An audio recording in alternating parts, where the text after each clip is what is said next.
Very sweet.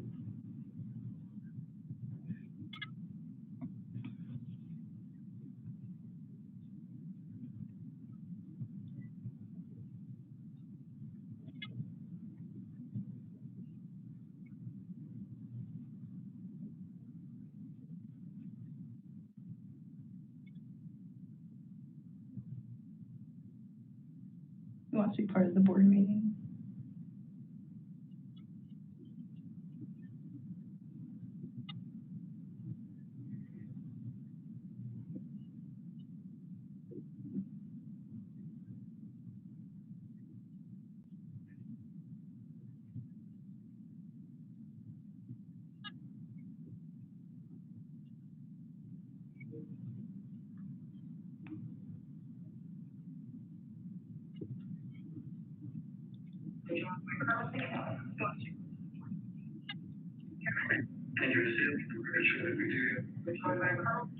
Who wants to be part of the board meeting?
Hello?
to the respective museums. So I thought, well, okay, here we are 8-9 months down the road. Let's revisit with Dennis and just make sure that there hasn't been some funding opportunities come up for these museums to come back. Because it really, in the whole scheme of things, it is actually very painful to watch those remaining items down there that have a historical value to just be scrapped. But we're not in the museum business, we're not in the NASA business, and now we've got to move on. So we kind of did one last ditch effort to Dennis, and he said, yeah, he said he just reached out to a couple of these groups about a month ago, and even where he thought he was going to be able to get the external fuel tank that's at Green Cove, he thought for sure that was going back to Louisiana. He said that completely fell through. So he's coming up completely empty, and he said, we just got to do what we've got to do. So I feel that we've exhausted all efforts to the very last opportunity, and I think this is really our best option moving forward. Yeah, I think we've reached that point. The other thing about the cradle, what was interesting is that there's no value of that cradle because they made multiple cradles. So there's a lot of them out there. So nobody wants one. If a museum already has one or any space items, they've already got that cradle. So there's just not a demand for that as well. So thank you, Ms. Head. I wanted you to elaborate on that because I want the public to understand that we've tried to exhaust every effort available to us to get these items into a museum or get them somewhere that they could be used. So, but we are at that point where we have a hangar that's full of some platform and other steel materials that we could be leasing, and we're losing on that every month. We do have a potential client that wants to bring in some vehicles for hurricane preparedness. That site would be ideal for their equipment, but we can't put it there because we have all of the old artifact material. Ms. Hitt also has been dealing with FWC, thinking that maybe they might be interested or trying to find someone in the FWC that could say, hey, do you want to make one of these things a reef, for divers to dive to? So we're just striking out and trying to find another home for these pieces. So we've reached the point that we've got to do something. So any questions or some more discussion about where we should go with the information that you've just heard? Now, my recommendation, if you're looking for a motion, would be to move forward with this opportunity and take full advantage of it. All right. I'd second that if that's a motion. I'll make that a motion. All right. So we have a motion and a second. Any further discussion or questions? So y'all would bring back something to the next board meeting, or we all? The only way I'd bring it back is if for some reason he gets into it and says, you know what, this is gonna cost you money. Okay, yeah. I'm gonna shut down the job right then. And then, because that will require a financial disbursement from us, and then we'll bring that back for a vote. But if it's a wash, if it's a break even, which I agree with you, I don't think it should be. He's gonna make money off this. I think we're gonna make a little money, but don't look for a pot of gold.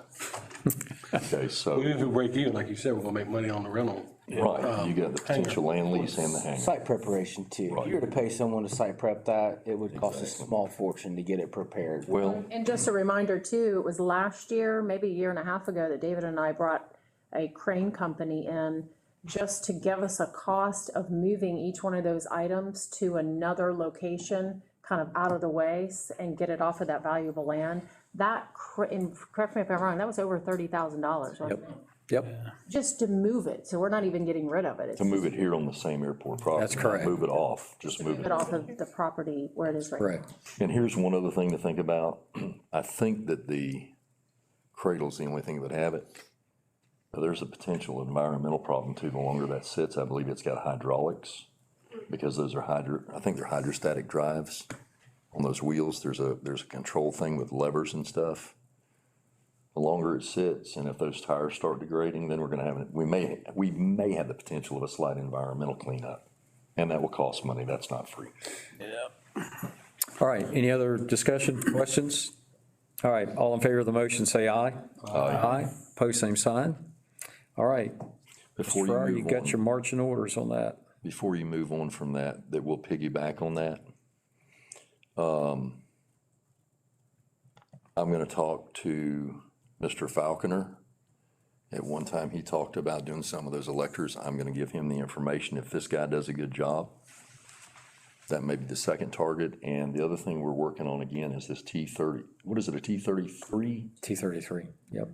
So I have told Maria, or I asked her, you don't tell her anything, is to check again with the EAA people. I think it fell through before because they were short on funds. But I have volunteered because we really need that maintenance space. We got those 2 jet engines. Well, why don't you, could you tell them what the state has told you about scrapping them, how that That would was the work? GAA? EAA you talking about? Okay, I'm sorry, go There's a ahead. GSA or GSA, GSA is the owner of the T33. And that's a perpetual item, so that's not like after 5 years that it goes to any type of ownership. Right. So if there isn't a donee who's going to, put the aircraft back or put it on some sort of display, then you have to end up giving it back to GSA. Well, GSA out of Washington came and they were doing an audit of our Stark GSA, and then we were one of their locations that they were doing an audit. So they wanted to be able to see this T33, and they said, this thing is not worth anything. There's nothing that can be done. So we would list this as scrap, unless you can find someone. We've been reaching out to people for the last 3 years, and there's just and now, of course, with no funding available for a lot of these museums, there's no way that they're interested in it. So we've got 2 J33 engines that go with that. They've been sitting in our maintenance building. We need the room. So I reached back out just to make sure, okay, if we're ready to scrap these things, I was once told years ago that we need to contact a scrapper that is a not-for-profit scrapper. So kind of got the runaround this past week. I forwarded the email to Scott. Today we found out that we can, in fact, reach out to any scrapper, but any funds that are made, those funds have to be turned into the Treasury. And I said, okay, well, let's just say that a scrapper comes out and isn't able to recoup the money that it costs them to come out and do it, and there's a bill at the end. It's in the bill to the Treasury, of course. No, yeah, we pay it. So, and that was right from Kelly, who used to run GSA. So, well, that certainly doesn't sound like a good deal. So again, one last ditch effort, I've reached out to Lakeland Airport, which does the Sun and Fun. Of course, they've got the school that's located down there, to see if they would be interested, because they are 501c3, in at least those 2 engines. We can scrap the rest of the aircraft, which is in a Connex down at the warehouse. But at least these engines, because those alone are just completely, have so much value to them. But you're limited on what can be done with them. So we're trying to find out, can those engines be separated from the aircraft parts itself and be taken to another donee? So we're waiting to hear back that. And if we can, and John Leanhoutz with Sun and Fun is interested, then we'll hopefully can make arrangements to get them down there. I've even Otherwise, volunteered, if the weight isn't too excessive, I'll put them on a trailer and I'll haul them down there, just to get them out of here. The sad part is those engines are worth about $50,000 a piece, but to Uncle Sam, they don't care. yeah, They won't let us sell them. It would be nice to put that in our coffers, but that's just to piggyback on that, that's another thing we need to work on, getting that out, because the rest of it's in Rockland's hangar, I think. correct. And in one of those trailers or connexes, so we're working on that too. Okay, very good. Thank you, Mr. Fryer and Ms. Hitt, for that information. The next item on my list is appraisal of airport properties. I've been in contact with 4 different property management companies that say they do appraisal work, but they have not been forthcoming in getting back to me. I've met with, I've spoken with one other individual, Michael Hodges with ABS Aviation, Associates, and he provided some information to us. I'd asked him too for some verbiage about if we went out for a request for bid or quote, what specifically should we be looking for? And so he provided some of that information. I spoke with Mr. Prang. He is going to be working with Ms. Hitt and getting some information to us about potentially some companies that they have utilized in the past. So we're moving forward with that. As soon as we have something a little more defined, then I'll bring that back to the board for some action to take on that. We need to do that because the firm's lease comes up in November of 2024. We need to be negotiating with them probably no later than January of 2024. It's a large parcel. There's several pieces across the way, parallel to 1129. And there's some decisions the board's going to need to make about, do we want to release all of that property to them? So we'll bring all of that to you at a later date, but that's the reasoning that we need the appraisal done with the DEO grant for Bradford County and the west side access road and that area being developed. That's another reason that we need to have appraisals, because that's coming. So I just want to give the board an update on where we are right now with that, the progress we've made. It's been difficult, honestly, for the last 6 months. It's crazy because you typically have residential appraisers, you have a few commercial industrial appraisers, and it's very, very rare to find someone with aviation appraisal experience. So we found this one company, and we're hoping AECom will be able to help us out with some other resources. So that's the update on that. The minimum operating standards workshop, we did meet. Mr. Cornegay, Mr. Fryer, myself, and Ms. Hitt met and went through a new minimum operating standards. I believe you also had received it by email. We had gotten down through like 3 chapters. We had gotten down through one of the exhibits that has a lot of legalese, that we had highlighted some items that we are going to take to our attorney, Mr. Young, for his advice on and review. So we're making progress there, but we need to continue to make progress, so we need to have another workshop. And so if you guys will take your calendars and give me some ideas of what would work for you this month, a date and a time.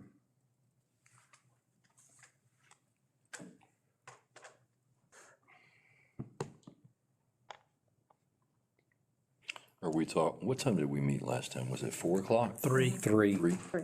Yeah. So take that into consideration, Yeah, if that's what we still, and I think we should, because 3 we're works. what, 2 hours? Yeah, we about 2 hours is all you can do, and you start really losing focus after that. 3 seems to work out. It's pretty difficult. So I know Tuesdays and Thursdays are typical meeting dates for Clay County Commission as well as Bradford County Commission, at least the third Thursday of the month. So I know we have folks that are typically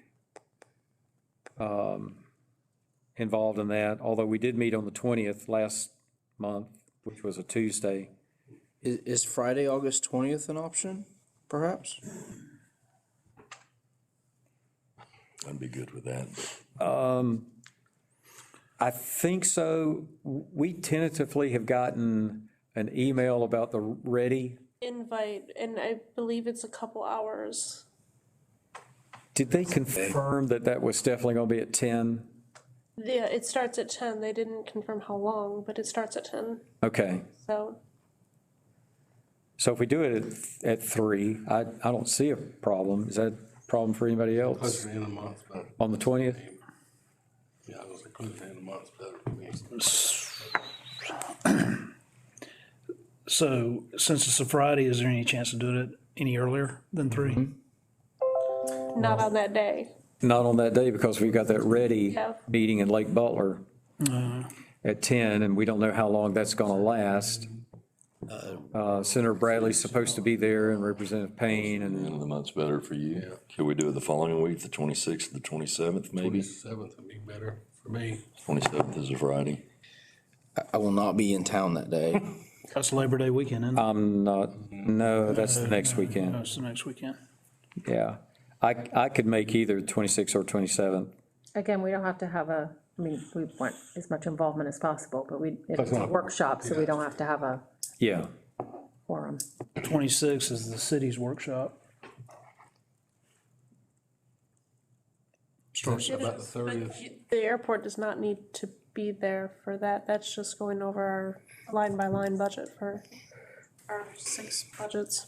Which we will have already submitted ours to the city, Yes. possibly. That's another agenda item that's coming up. But that won't be for your budget. Your budget will be heard in September. When is your meeting on the 26th? 3. 3 o'clock? Okay. Are we still on for the monthly, our airport chat that we always have on the last Thursday? We can do it that week or move it a week because the city won't be meeting, Oh, yeah, you're delayed anyhow. yes, on the 6th. So we could actually move it to the following week if we wanted to. Would that be the 2nd? I'm going to be out of state Okay. from the 2nd through the 6th, so 30th, 31st, Monday or Tuesday. can we do a Monday, the 30th, or Tuesday, the 31st of August? I'm real flexible, so. Good for me. Yeah, Monday, the 30th is good. Is that, everybody, I won't be available. okay.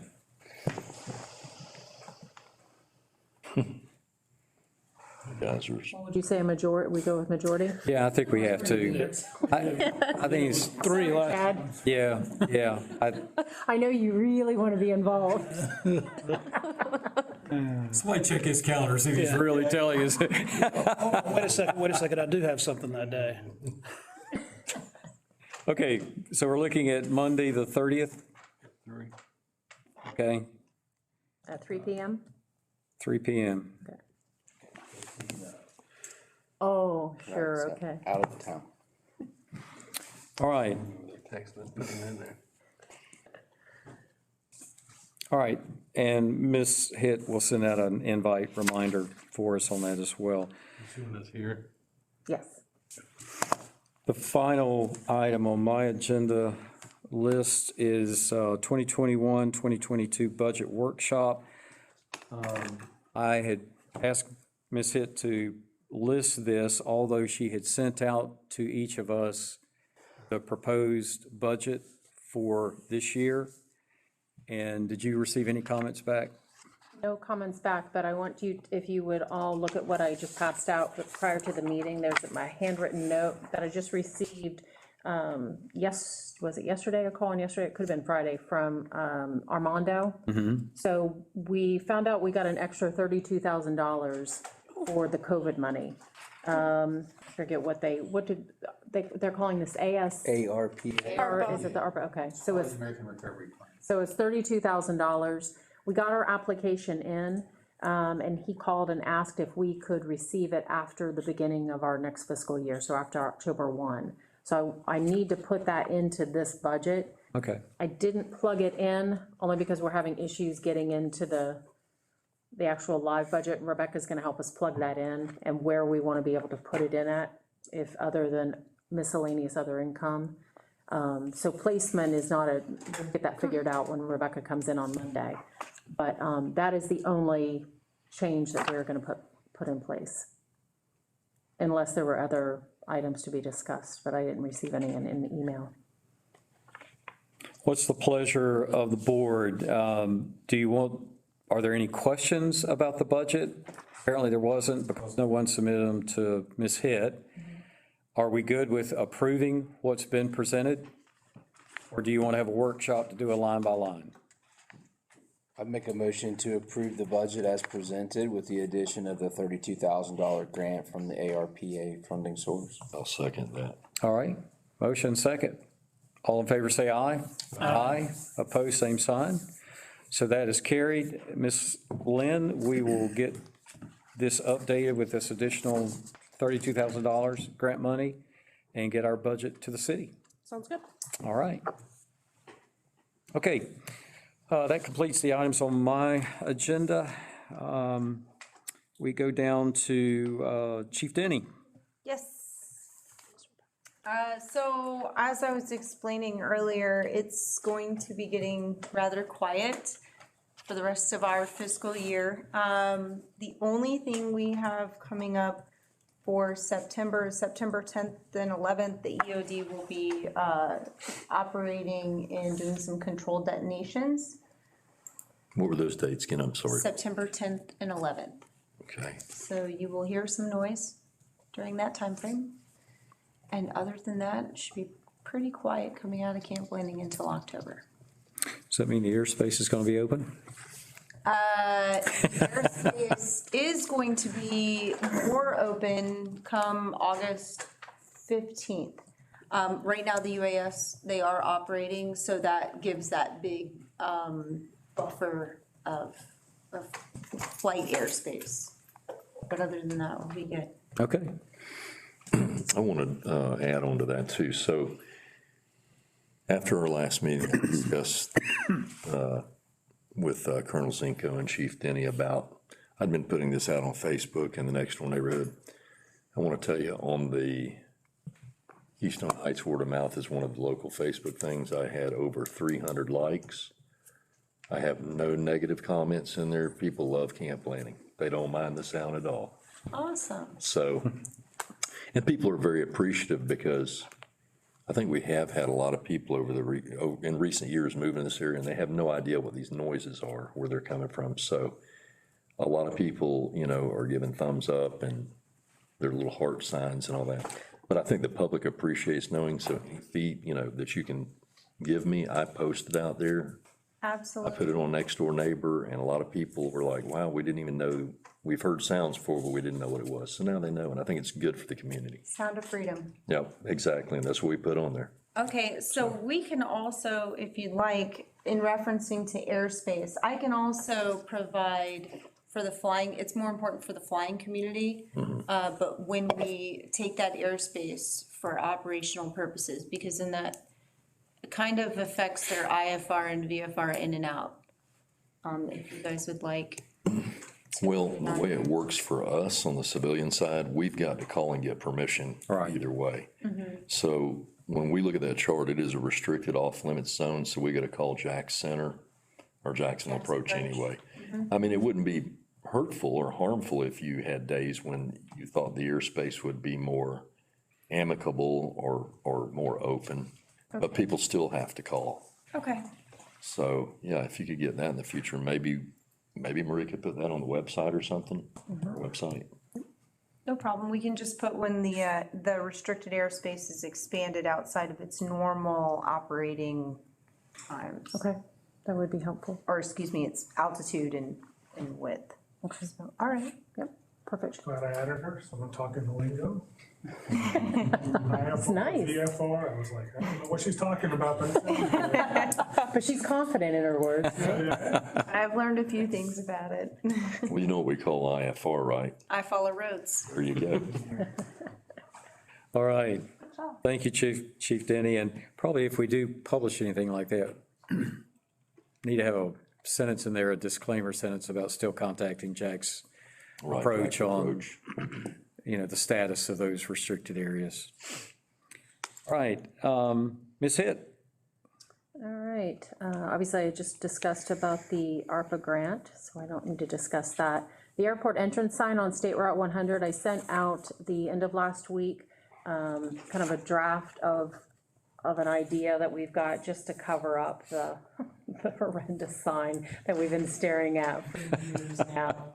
It's on total life support system. I used to joke and say, well, we just leave it looking like crap so nobody thinks there's really anything cool going on back here. But if we're gonna plan on doing a ribbon cutting ceremony, we probably better dress up our front window, especially with the upcoming events. So obviously we're proposing in the next upcoming years, 3 to 5 years, maybe sooner, either changing the layout of our entrance or rehabbing the road. So I would highly suggest that we don't put thousands of dollars into pulling that sign down and putting up something that's, beautiful. So I had the Signs of Summer, which is out of Keystone, downtown Keystone, had her come out and just kind of give us an idea what material she could use and put over top of the current sign that's there. These are two separate signs, so you basically have this rectangle that would cover the majority of the sign, and then she would have another sign that would overlay and cover up that little hump that's on top right now, and that, of course, would just incorporate our logo. It's material that is, would be 5 to 7 years, even in summer sun. And she said even if some of the vinyl lettering was to come off, it's easy to come out, take it off, and then just reapply. So for roughly $1,300, that's installation, and she could get it done in the next couple of weeks. We are looking for uplighting too, for solar lighting. So. How would that be attached to the existing concrete structure? I don't know that, but I will find out. Probably just with concrete screws like Tapcons or something. And we were even looking at trying to get, we talked about it, trying to get some solar lighting to shine down, because we've lost our power source that used to go through the culvert, which was very illegal. The other thing, what did that sign right here in front of the FPO cost you, just for cost comparison? Well, and that's a little tiny sign too, and that was probably, said and done, probably just under 10,000. Yeah, so this is a much cheaper alternative. So what is that, like a polyvinyl, like a 3/8 inch polyvinyl? Yeah, it's a metal slash This is a metal composite. metal composite. Yeah. It's similar, actually, Camp Crystal, their sign up there, even though that kind of looks like from afar, it looks like it's maybe carved, but it's actually the same material. Yeah, it's, And we'll throw some landscaping up there and dress it up a little bit. yeah. I would just make it challenging to remove. What's that, the sign? Okay. Well, if it disappears, don't come look in my garage. My house.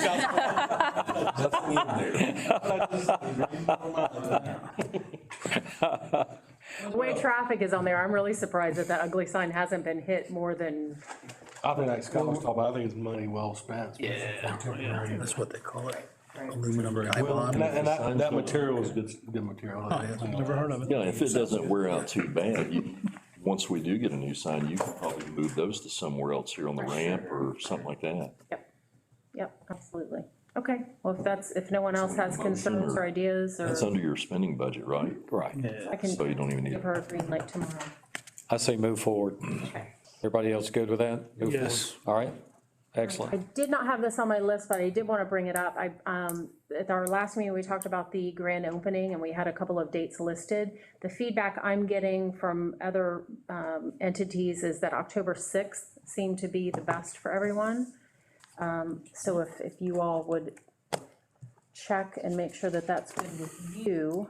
You probably need to make a decision on that tonight, because based on it being August 3rd today, there's a lot of planning that needs to be invested in that. Yep. And I've already got, Morgan and I are working on invitation cards. I'd like to send out formal cards, old school style, send out in the mail. We will have an electronic invite as well. You thinking about utilizing? Okay. That's on October 6th. 4 to, Thursday. 4 to 6.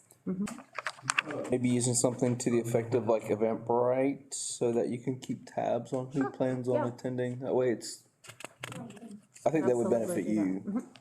Yep. October 6. October 6th. Wednesday, October 6th. 4 to 6. Yep. And we had some other, Mr. Harvin had suggested, which it was kind of scrambling in my head as well, about inviting, even reaching out to the governor's office. I would assume Representative Payne and also Senator Bradley as well. So I'll reach in that direction as well. So if there's other ideas and thoughts about, and I've talked to Donna today, Bill, about FDOT, so she's got a list of people in addition, whether or not they come or not, but, so. The city had sent out, cards similar to this, I kept this one that Lynn provided when they had the pavilion, professional unveiling, so. Send you that, so you can do with it whichever you want. Perfect. We have a friend in the governor's office that might be able to help with that. I kind of thought so, that would be wonderful. And then we'll start working on food and refreshments and all that good stuff, so. So all the Clay County delegates, the Bradford County delegates. Those are the two that have gotten back with me and said October 6th would work out best for them, so. Those were the largest challenges, only because of the multiple meetings they have each month and then other commitments they have, so, okay, good. And the other update, just to bring everyone up to date on the Cessna 140. How does this Wings of Dreams thing always just seem to take over our meetings just when we think we're done talking about it? Several months ago, I had sent off to FAA registration office about getting the registration changed from whosever name it was in originally now, back or into the Keystone Airport Authority's name. We're running into some challenges there because early on, Mr. Ohl was trying to get the plane's name changed into a friend of his. Well, that ended up clogging up the whole system, and now the FAA is needing to have more of a paper trail of how all that happened, and so Mr. Taylor had to reach out to FAA registration. So, long story short, I can't do anything in terms of getting rid of this airplane until the registration part is all completely figured out. And I don't have any date of when I think this is gonna be completed. Once we get it done, we will put it probably in Barnstormers. We will come up with an auction date for when bids are due. We will have a couple of days to where interested buyers can come and do a soft look at the airplane. There will be no tearing it down. There's gonna be no flights. No full pre-buy inspection, none of that. It's just gonna be kind of an as-is thing, and then we'll proceed from there. But that's just an update that we've not made the progress that we were hoping to, just because of this registration problem. What do you expect that thing to sell for? Just from interested, there's plenty of people who are interested in it. I think that probably somewhere around the $10,000 range, and because if it's a value of over 5,000, that is certainly a reason why we need to put it out for bid. So it definitely has some work that needs to be done to it, but it's a good airplane, and I think that 10 or not far above that would probably be an expected. One other suggestion I might make is you maybe just take pictures of the starting and ending dates of the logbooks, because there could be a lot of entries. What year is it, 1946? I think it's a little bit older than that. I don't have that in front of me, Scott. Well, it's been around for several decades, so it could have extensive logbooks, but we don't want to take a chance of the public looking through the logbooks and losing one. Because if you don't have the full logbooks, it really devalues an airplane. Well, the other thing I think we need to think about too is when we do have a couple of days, 2 separate days, when interested buyers come, that we hire a Ken Audie, a Terry, Dave Nichols, somebody to be down there and be able to kind of babysit what's going on. We don't want people, Ken said, there's times when you've got somebody in there and all of a sudden you've got a wing off, or you've got somebody tearing stuff apart. Right. We don't want that to happen. So it might be worth our while and paying a Ken or somebody $500 to be able just to, have a couple of hours of when we've got people there. But, when we get to that point, we can certainly discuss those details. It's a good idea. Okay. And the last piece, just facility update. Everything's running smooth. I do just need to take this opportunity to just, Scott, thank you. You have been, I'll hire you. But you have to resign from here. He's been out here, this man has been out here for 3 weeks, over 3 weeks. He looks like, I call him Chichi Rodriguez, because he's got on his straw hat and he's out there mowing the Batwing, the John Deere, the zero turn. What are you gonna pay me for my mowing in my sleep too? Because I feel like I'm still driving that thing. Yeah, exactly, yeah. So thank you, the place looks phenomenal. Well, and listen, and now since you brought that up, and thank you for the recognition, but that's not why I've done it. As you've always said, we're a working board, but it has really given me a reality check And we're just understaffed. But that rain we had in, was it May? Well, the last 2 months. Yeah. Wow, I mean, the grass, and you get done with a section, and I've heard Mike before, and I'm just thinking, well, he's just talking. He's right, you get one section done and you look down there and the next, it's ready to be mowed again, so. Can you imagine back when this airport was mowed with that Ford tractor and that bush hog behind it? Well, let me tell you, years ago, they did something, well, it was smart and it wasn't smart, and if Wayne Wynn were here, he could tell you about it, but I remember it. I think it was Valahuli. He had a hay contract. Oh, sure. And that was good, because they were making money off that grass they were baling, but the problem is, about every third day, they'd take out a runway light.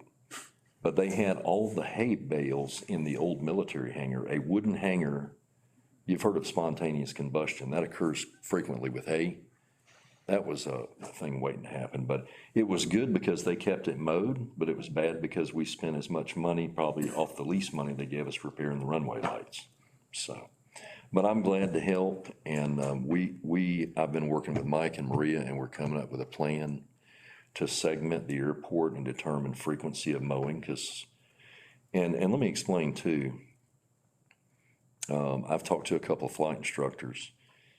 Mowing is not just aesthetics either, because aircraft sometimes have what they call excursions from the runway, and I don't mean sightseeing.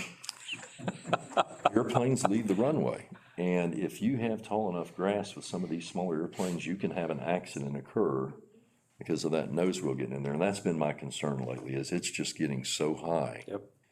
I believe that engine on that John Deere is 125 horse turbo. And even mowing it at 4 miles an hour, there's a couple times that old John Deere was bogging down. I had to put the clutch in and let it catch up. So, but we are in better shape, and it's not just been me. Preston's been working on the weekends with me. Everybody's been, and Mike. on top of just every. Mike's been trying to get out there and help, Mike so. repairing other things, and we got the new fuel truck in. It's a pretty good looking truck, so if you haven't taken a look at that, we got trained on it yesterday. Morgan and I were running around the ramp on that thing, so. Take it out to lunch yet? Not yet. Give us some time. And we've used it twice now for refueling with the P3s, and that's just like night and day. Yeah, he's making, I think he told me he did 3,600 gallons, so that's one trip. In the other truck, that's empty it, and then go, how long does it take him on the fuel farm? About 15 minutes to refuel? Probably almost a half hour to get it fueled. Okay, so another half hour fueling, and then you've got to go hook up again. And in the meantime, they're over there pacing the ramp, It's certainly worth it. And the nice thing is our new cover, both trucks fit underneath it. Yes. I noticed. Yep. So, They're side by side on the new. yep. Some people can get in there. I don't know if even if I turn sideways, I don't know if I get in there as tight, but. I saw them both in there. I don't know how Mike got them in there, but they're both under the cover. And one last piece, I wanted to bring you all up to date. If you remember, up at the front of the entrance, we had a couple broken down pieces of equipment that were stuck there. It was a third-party company with Clay Electric. And they finally got that repaired and got those off-site. And so I want to thank Clay Electric and Mark Townsend, because we made a sweet deal with them since they got a park in our front entrance for so long.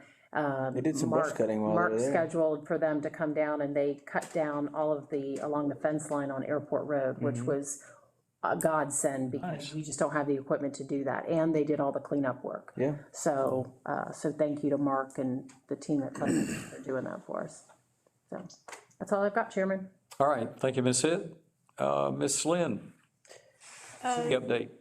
The city council meeting was moved from this past Monday to this coming Monday, due to some staffing issues. So we'll be meeting at 5:30 for the CRA and 6 o'clock for city council. The city has received one application for the Bradford County seat, so that'll be on the agenda for Monday night's meeting. Mr. Prang did provide the scope and fee for the feasibility study, so I'm working on scheduling right now with the Clay County manager, as well as Ms. Hitt and Mr. Kirkland. We'll be getting together, going over that once you get back from vacation. You can talk to my utility engineer probably next week, if you don't want me. If you want to get it done next week, I could arrange for you just to talk to Dave Wilcox directly. Okay. But let me know. Talk about that later on. outside of that, we are waiting for our ARPA funding to come in. We're hopeful that our portion of the ARPA funding will be coming in soon. We also are anticipating within the next day or two, I just received an email from Mr. Troy Nagel that the grant contract will be ready to go in front of council, so we can go ahead and move forward with that as well. Outside of that, that's all I have, Mr. Chairman. All right, thank you, Ms. Lynn. And did make an appearance before the council at their budget meeting workshop last week, and expressed some information or shared some information there. So that's moving forward, everything's moving forward. Yes. And our biggest thing was our budget, go ahead and get that wrapped up. Thank you, board, for not only the amended budget that we went through last month, but also tonight's budget for the coming year. And that way we can get that to the city, because that is an item that they have to have in place as well when they file their budget. So, Colonel Zico, you have anything for us? No, I don't. I appreciate it. Short timer? All right. Okay, that concludes our agenda for this evening. We are adjourned at 6:58. Thank you.